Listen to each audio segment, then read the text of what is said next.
Okay, so we are working with our blending technique of shading. We've got 4 tips here to remember as we're working.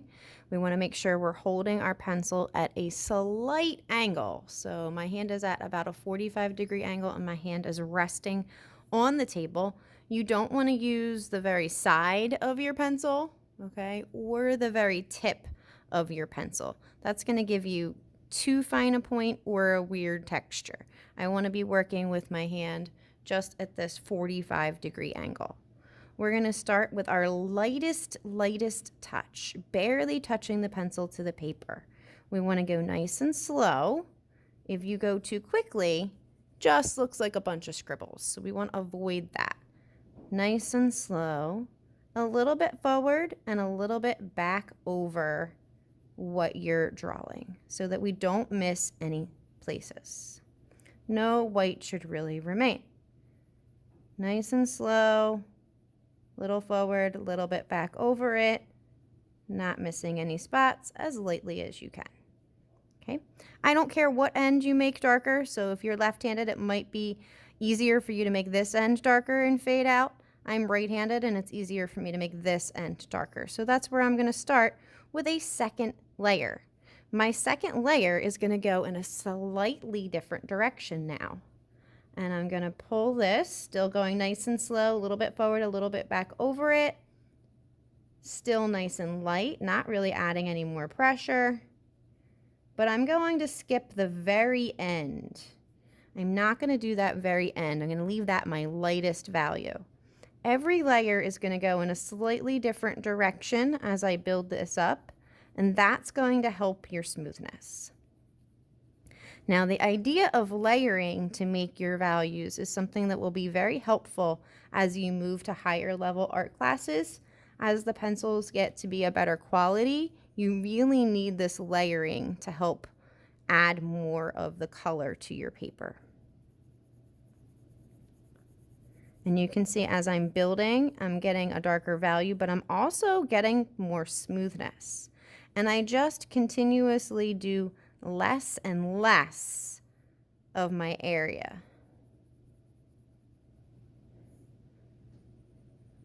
Always starting at the same end to really build up that one end to my darkest value. Okay, and that is called a continuous value scale, where you don't see the value start or stop. It just continues. We're going to do that same thing again for number 2. And it does say don't use yellow, just because those yellows are not going to show the value change as easily. So for practice, I don't like you to use that. I'm starting out my value scale in the boxes here the same way that I did the continuous value scale. Nice and light, a little bit forward, a little bit back over it to not miss any spots. But I'm keeping just that light touch the whole way across all of my boxes. We're going to use that layering technique again. So I'm going to go ahead and go over this box and continue all the way down with this new direction for a new layer.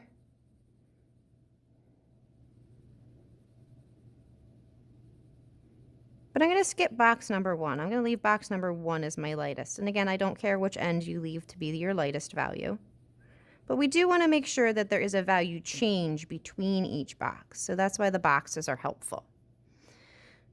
Another direction, build this up.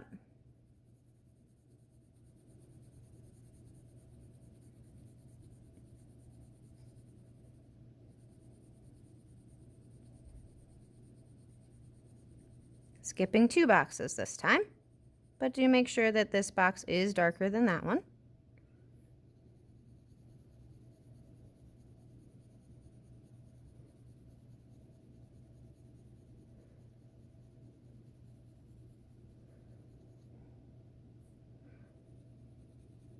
And I don't care if you fill in the boxes all the way edge to edge, as long as you're getting that smoothness really right in the middle there. This is just practice, so we're really just working on building those skills. And the more you draw, the better you're going to get, so we want to get lots and lots of practice. So you are actually going to do number 3 the same way. For your final box here, as dark as you can get it with the layering, but do not go and press down and make it shiny, okay? We want to avoid that because once you get to that shiny color, you can't add any more color into it, and we are going to do some color mixing.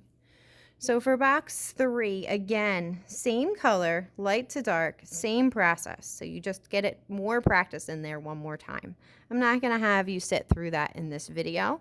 I am going to take these boxes though and divide them in half so that it looks like what I want you to do again for number 4. So number 3, do the same thing, same color. Now for number 4, you are going to choose a color that's similar to the color that we just used. Color the boxes in, again, with your light to dark using your layering technique. The second color should blend with the first color. So since I'm using orange, I could go into some yellow or I could go into some red. But you want to kind of look at your colored pencils and see what is near it. I don't want to go too similar, so my yellow-orange might be a little too similar. My red-orange could maybe be okay, but red I think is going to be even better. I'm going to jump to red. What we don't want to do is go from, say, orange to like blue. That is not similar at all and way too far from where it's located in your colored pencils. So now I'm going to take my red and do my same layering process again. However, keep in mind you're actually doing this in number 3. When you are doing your worksheet.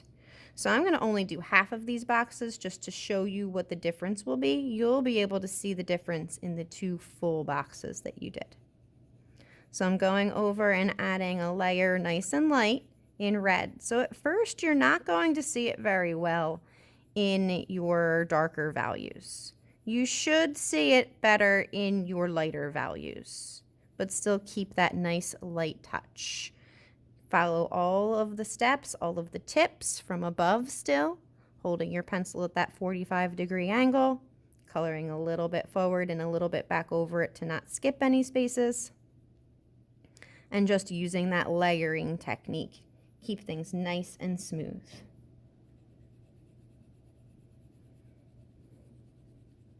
Another thing about these boxes is this is about the size that you want to color something in, even if you're working in a bigger area.